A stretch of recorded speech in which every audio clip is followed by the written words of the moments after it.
आज आम्ही सर्वांनी मान्य तहसीलदार साहेबांना निवेदन दिलंय। अकोले तालुक्यामध्ये शेतीसाठी जो वीज पुरवठा वीज महामंडळाकडून केला जातो तो सध्या रात्रीच्या दरम्यानचा आहे।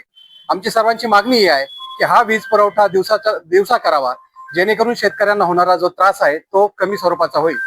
खरं जर आपण पाहिलं तर आसमानी संकट हे आता चालूच आहेत। आसमानी संकटांचा आपण समजू शकतो, परंतु जे संकट आपले मानव निर्मित आहे, जे संकटांमध्ये तहसीलदार साहेबांनी आणि एमएससीबीने जर लक्ष घातलं तर ते त्यातून होणारा त्रास हा शेतकऱ्यांचा कमी होऊ शकतो। आपण जर पाहिलं तर आज सिन्नर आणि जुन्नर तालुक्यामध्ये दिवसासाठी वीज पुरवठा केला जातो, ते धोरण अकोल्याला का नको ही अशी आमची सर्वांची मागणी आहे।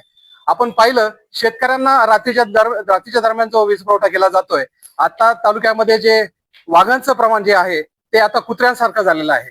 आपण गल्ली बोळात जे कुत्रे पाहतो ते आता वाघांसारखे दिसायला लागले आहेत।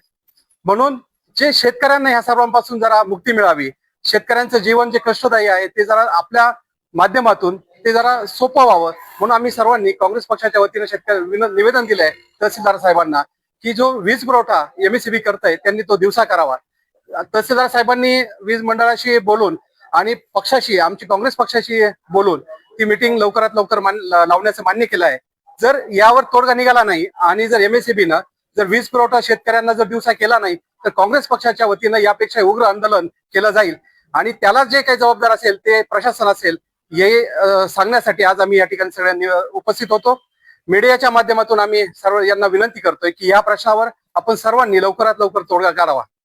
अकोले तालुका काँग्रेस पक्षाच्या वतीनं तहसीलदार साहेबांना लाईटच्या संदर्भामध्ये निवेदन देण्याचं कारण की अकोले तालुका हा सध्या व्याघ्रप्रवण क्षेत्र तयार झालेला आहे।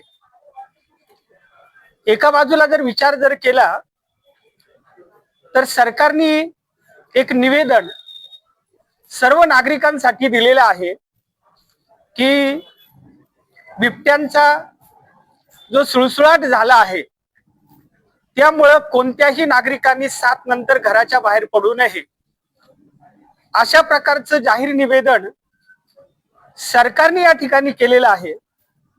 म्हणजे एका बाजूला सरकार 7 नंतर नागरिकांना घराच्या बाहेर पडू नये अशा प्रकारचं निवेदन करतंय आणि दुसऱ्या बाजूला 7 नंतर रात्रीची लाईट ही शेतकऱ्यांना दिली जाते। एका बाजूला घराच्या बाहेर पडायचं नाही आणि दुसऱ्या बाजूला रात्रीची लाईट द्यायची, तर शेतकऱ्यांनी शेतीसाठी सिंचन व्यवस्था पाणी भरायचं कसं हा शेतकऱ्यांपुढे फार मोठा प्रश्न आहे।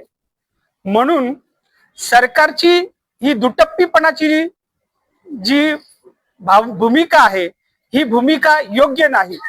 म्हणून काँग्रेस पक्षाच्या वतीनं सरकारला तथा वीज वितरण कंपनीला आमची मागणी आहे की कोणत्याही परिस्थितीमध्ये शेतकऱ्यांना सिंचन व्यवस्था करण्यासाठी दिवसा लाईट ही झालीच पाहिजे, ही आमची प्रमुख मागणी आहे। कारण सध्या गल्ली बोळामध्ये वाघांचं प्रमाण हे फार मोठ्या प्रमाणात वाढलेलं आहे आणि नागरिकांना, शेतकऱ्यांना याच्यापासून जर सुरक्षितता मिळायची जर असेल तर दिवसा लाईट मिळाली पाहिजे, हीच आमची मागणी आहे आणि ही मागणी लवकरात लवकर पूर्ण व्हावी ही माफक अपेक्षा ठेवतो, अन्यथा आम्हाला आंदोलन करावं लागेल। धन्यवाद।